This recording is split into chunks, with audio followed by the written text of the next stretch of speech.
बिस्मिल्लाहिर्रहमानिर्रहीम viewers, vector analysis का chapter number 2 हम ख़त्म कर चुके हैं। आज हमने चैप्टर नंबर 3 स्टार्ट करना है।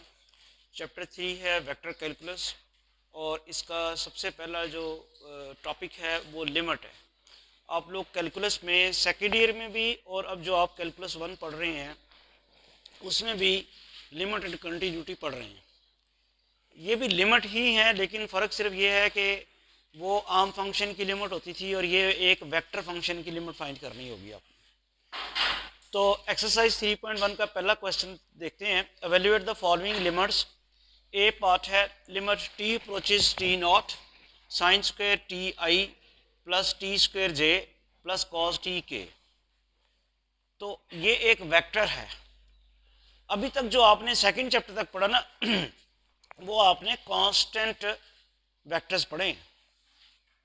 ये जो वेक्टर आया हुआ है ये वेरिएबल वेक्टर है, यानी ये जो वेक्टर, मैं इसको फर्ज करें ये जो वेक्टर है इसको मैं अगर वेक्टर ए कहता हूँ तो बेसिकली इसमें क्या है, साइन स्क्वायर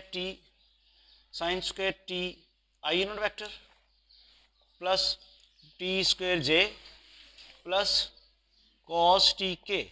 तो व्हाट इज द डिफरेंस? जो अभी तक आपने पढ़ा है वेक्टर, वहाँ पे ए वन आई ए2 जे ए3 के कॉन्स्टेंट्स हुआ करते थे। आई जे के कोफिशिएंट्स जो थे वो कांस्टेंट थे। अब आई जे के जो कोफिशिएंट्स हैं वो वेरिएबल्स हैं। इसलिए जो वेक्टर ये वाला आया है ये कांस्टेंट वेक्टर नहीं है, बल्कि इसे आप वेक्टर फंक्शन ऑफ टी लिखेंगे, ए ऑफ टी। समझ आ गई?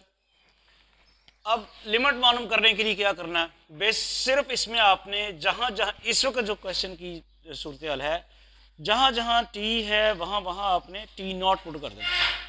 लिमिट क्या approaches, limit t approaches t not, क्या करेंगे, just sign square T not I not vector plus T not square J not vector plus cos T not के not, बस limit find होगी।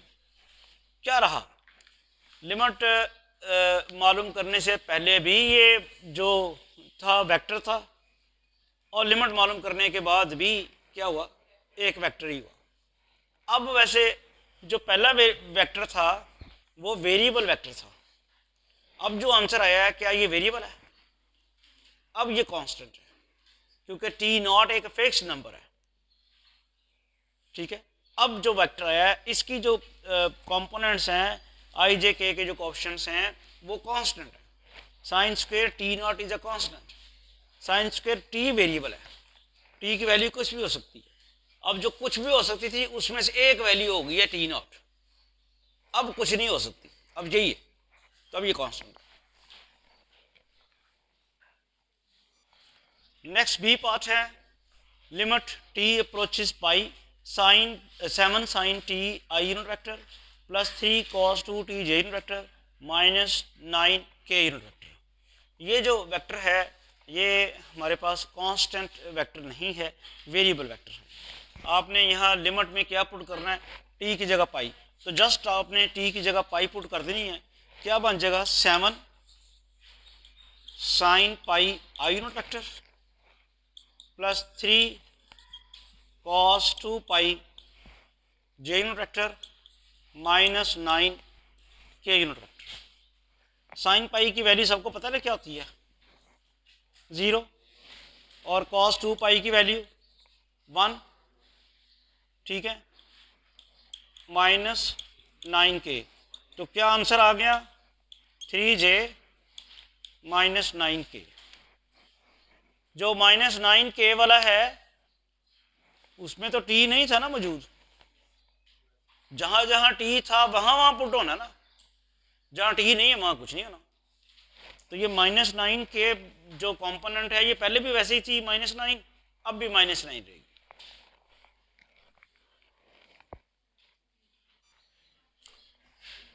Next C part भी अब थोड़ा सा आपको कॉन्सेप्ट क्लियर हो गया होगा कि जस्ट आपने लिमिट फाइंड करनी है, जाके पुट कर देना है। तो limit t approaches pi sine t i unit vector plus cos t j unit vector plus tan t k unit vector, आपने सिर्फ लिमिट पुट करनी है। तो ये बनेगा secant pi i unit vector plus cos pi j unit vector plus tan pi k unit vector. जी सीकेंड पाई किसके बराबर होगा? और ज़ीरो नहीं होता, -1 होता है। कॉस पाई -1 है तो सीकेंड उसका उल्टी है ना, तो -1 आएगा। और कॉस पाई जो है ये साइन था, नहीं कॉस था, कॉस पाई वो भी -1 हो जाएगा। और टेन पाई ये 0 हो जाएगा, -i -j।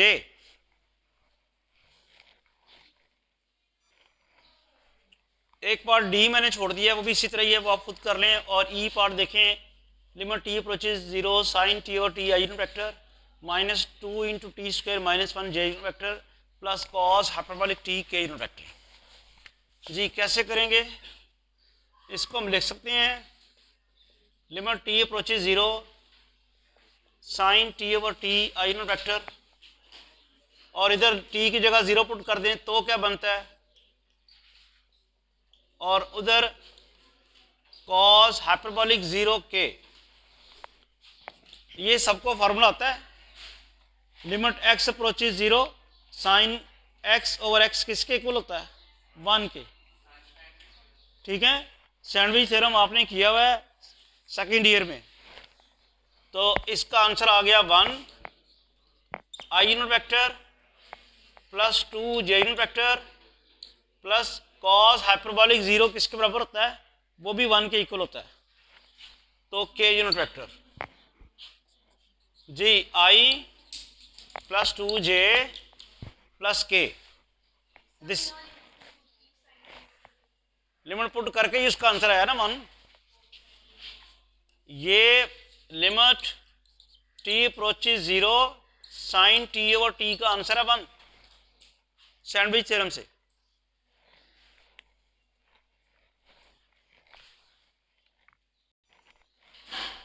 Next question number 1 का सेकंड पार्ट है, if a is equal to t square i minus t j plus 2t प्लस 1 k and b is equal to 2t minus 3i plus j minus t k, then find derivative of a cross b d और d t of a cross b। आपने दो vectors की cross product निकालनी सीखी थी chapter number 2 में। अब इस क्वेश्चन में भी अगर आप गौर करें तो हमें पहले a क्रॉस b फाइंड करना है।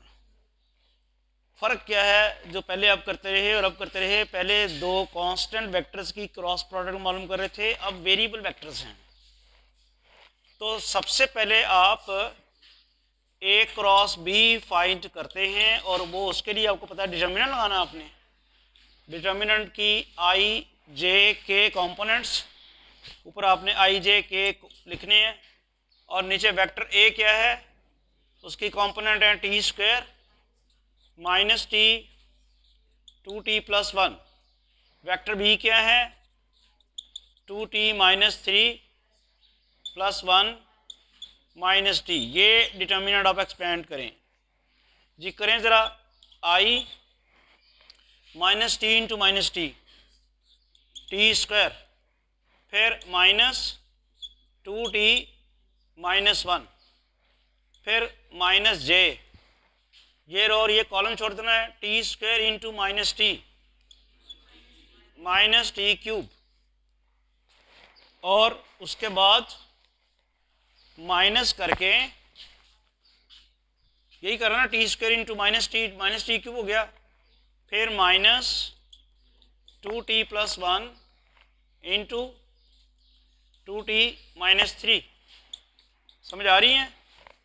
और के यूनिट वेक्टर ये छोड़ दिया, तो ये आ गया T square this into this plus T into 2t minus 3। अगर कोई स्टेप आपको नहीं समझ आया तो बताएं। डिटर्मिनेंट को एक्सपेंड किया ना। अच्छा, अब ज़रा देखें क्या बना। ये बना t square minus 2t minus 1 i unit vector, और ये अगर हम नेगेटिव साइन कॉमन ही निकाल लें तो क्या बनेगा, प्लस टी क्यूब, ये मैंने नेगेटिव साइन कॉमन निकाल लिया, ये नेगेटिव प्लस हो गया, पॉजिटिव हो गया, टी क्यूब। अब इसको मल्टीप्लाई कराएं, 2t इंटू 2t क्या बन गया, 4t square, 2t into 2t 4t square, 2t into -3 -6t plus 2t -3, और अब आना क्या है साथ, j unit vector plus t square plus 2t square -3t k unit vector, और ये बना t square -2t -1 i unit vector plus t cube plus 4t square -4t -3 j unit vector, और plus 3t square -3t k unit vector. समझ आ गई सबको? अच्छा, क्या किया अभी तक हमने, just A cross B find किया है, और ए क्रॉस बी एक वेक्टर आया है, वेरिएबल वेक्टर आया, वो ए क्रॉस बी तो आना ही वेक्टर था, लेकिन वेरिएबल वेक्टर आया। अगला काम क्या है, बस इस वेक्टर जो आया है इसका डेरिवेटिव लेना है, a cross b over d t किसके बराबर आ जाएगा, डी ओवर डी टी किसका लेना है, वो जो वेक्टर था जी, t square -2t -1 i unit vector plus t cube plus 4t square -4t -3 j unit vector plus 3t square -3t k unit vector. समझ आ गई सबको? अब डेरिवेटिव लेना तो मुश्किल नहीं है जी। क्या आएगा, टी स्क्वायर का डेरिवेटिव क्या आएगा, -2, और आई यूनिट वेक्टर कांस्टेंट है, वो तो एज इट इज रहेगा। अगला yes, T square T cube का डेरिवेटिव आ गया 3t स्क्वायर प्लस 8t -4 और साथ जे यूनिट वेक्टर प्लस आ गया आपके पास 6t -3 और के यूनिट वेक्टर। ये पंजाब यूनिवर्सिटी के 2017 के क्वेश्चन पेपर में भी आया हुआ है, चेक कर रहे हैं, 2017 ही है। समझ आ गई? ए क्रॉस बी फाइंड किया और उसका डेरिवेटिव लिया। अब ये क्वेश्चन वो तब्दील करके दे दे आपको, तो क्या नहीं कर सकते?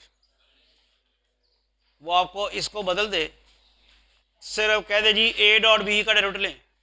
मसलन अगर मैं आपको ये कह दूं कि d A dot B over d t find करें, तो क्या आप फाइंड कर लेंगे?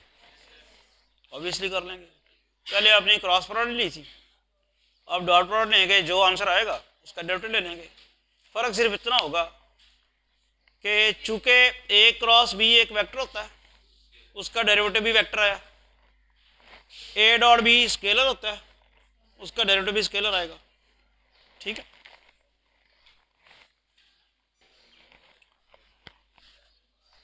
नेक्स्ट क्वेश्चन नंबर 1 का ही थर्ड पार्ट है, show that A dot d over d t is equal to A d over d t where A is the magnitude of vector A. आपने ये चीज़ प्रूव करनी है कि डेरिवेटिव ए वेक्टर ए की dot product उसके derivative के साथ लें तो वो उसकी मैग्नीट्यूड और उसके मैग्नीट्यूड के डेरिवेटिव की प्रोडक्ट के बराबर है। क्या हुआ, वेक्टर ए की और उसके डेरिवेटिव की डॉट प्रोडक्ट लें तो वो बराबर है वेक्टर ए की मैग्नीट्यूड और उसके डेरिवेटिव की मैग्नीट्यूड की प्रोडक्ट के। यहाँ डॉट प्रोडक्ट आनी है, यहाँ तो डॉट प्रोडक्ट नहीं आनी, क्योंकि मैग्नीट्यूड ये भी स्केलर है, डी और डी टी भी स्केलर ही आएगा, यहाँ तो सिंपल प्रोडक्ट आएगी। लेकिन यहाँ चूँकि वेक्टर ए है उसका डेरिवेटिव भी वेक्टर आएगा, यहाँ डॉट प्रोडक्ट आनी है। तो ये रिजल्ट हमने प्रूव करना है। पंजाब यूनिवर्सिटी के 2018 के बीएस मैथ के क्वेश्चन पेपर में ये क्वेश्चन आया हुआ। तो आप मुझे ये बताएं कि ए डॉट ए किसके बराबर होता है? ए मैग्नीट्यूड स्क्वायर, ठीक है, और ए मैग्नीट्यूड स्क्वायर जो है वो किसके बराबर आ जाएगा, ए स्क्वायर के। और ये जेन में रहे कि वेक्टर ए अब कांस्टेंट वेक्टर नहीं है, उसने बताया नहीं हुआ, लेकिन हमें पता चल रहा है कि डेरिवेटिव जो ले रहे हैं अगर वो वेक्टर ए कांस्टेंट होता तो उसका डेरिवेटिव भी 0 हो गया होता। वेक्टर जो है ये हमारे पास कांस्टेंट वेक्टर नहीं, वेरिएबल वेक्टर है, लेकिन ये रिजल्ट कांस्टेंट वेक्टर के लिए भी वैलिड होगा। बोला क्यों, इधर भी 0 उधर भी 0। अगर वेक्टर ए कांस्टेंट है तो उसका यहाँ पे डेरिवेटिव 0 हो जाएगा, उसकी मैग्नीट्यूड का डेरिवेटिव भी 0 हो जाएगा, तो 0 = 0 आ जाएगा, तब भी ये रिजल्ट वैलिड होगा। अच्छा, अब आप ए डॉट ए बताया आपने कि ए मैग्नीट्यूड स्क्वायर होगा, ए मैग्नीट्यूड उसने लिया हुआ ए के बराबर, तो ए डॉट ए स्क्वायर के इक्वल हो गया। अब इसका डेरिवेटिव लें दोनों तरफ आप, चूँकि डेरिवेटिव तो लेना है उसने, फॉर्म जो हमें प्रूव करने के लिए क्या है उसमें डेरिवेटिव का जिक्र है, और इधर भी डेरिवेटिव लें। इधर क्या आएगा आपके पास, प्रोडक्ट रूल लगेगा इसमें। क्या प्रोडक्ट रूल लगेगा कि आप ए को वैसे रहने देते हैं और उसका डेरिवेटिव लेते हैं और दरम्यान में डॉट ज़रूर रहनी है। सिंपल प्रोडक्ट ये नहीं है। उसके बाद क्या करना है, जो पहला ए छोड़ा था आपने उसका डेरिवेटिव लेना है और साथ में डॉट प्रोडक्ट ज़रूर रहनी है। ये समझ आई, ये मैंने ए ऐसे छोड़ दिया, डॉट आई और इसका डेरिवेटिव आया, फिर प्लस इस ए का डेरिवेटिव आया और डॉट आई और वो वैसे ही है। और उस तरफ तो पावर रूल लगना है, 2a 2 - 1 dA/dt। Dot product commutative होती है, तो dA/dt डॉट ए को हम लिख सकते हैं a dot dA/dt plus a dot dA/dt is equal to 2a dA/dt। Left hand side पे क्या बन गया, 2a dot dA/dt is equal to 2a dA/dt। 2 2 2 से कैंसिल हो गया और जो प्रूफ करना था वो आ गया। फिर a dot dA/dt is equal to a dA/dt। जी क्या,